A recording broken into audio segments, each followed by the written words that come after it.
VP Constantino Chiwenga has been attacked decisively. Panguva inochonekwa VP Constantino Chiwenga anyatsozivikanwa nenyika yese kuti he is the automatic successor wemutungamiri wenyika President Masoda Mnangagwa. But panguva ino nemadevelopments, current developments aripo ari kuonekwa kunzi Cap 3 has been passed, and panguva ino obviously Vision 2030 has been attained. Pane macause ari kuonekwa kunzi at the end of the first term iri kunzi ari kuenda in 2030. They are now saying President Edip Mnangagwa's second term will start in 2030 and end in 2037. Sanabeda mashuka ari kuda panguva ina chipoza is an attack.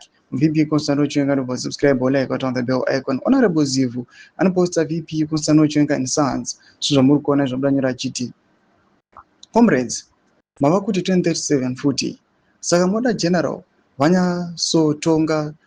vasatonga zvachose zvimwe zvinoda kungwarawo ndokusaka takaramba kuti vamugabe vatonge vari pawheelchair ushema dzoro huno ravamwa 2030 yacho haisati yatosvika imwe mava ku 2037.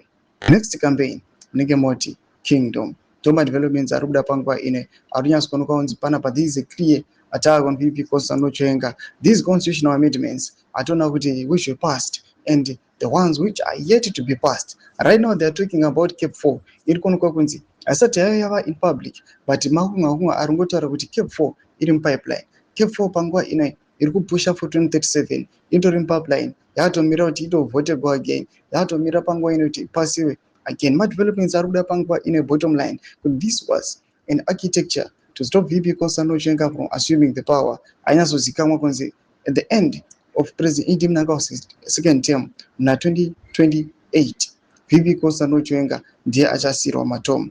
Mbudza mafungiro enyu moti kudii pamusoro pechitiko ichi. Nanga comment section medu za fungiro enyu. Subscribe or like pachona on the bell icon.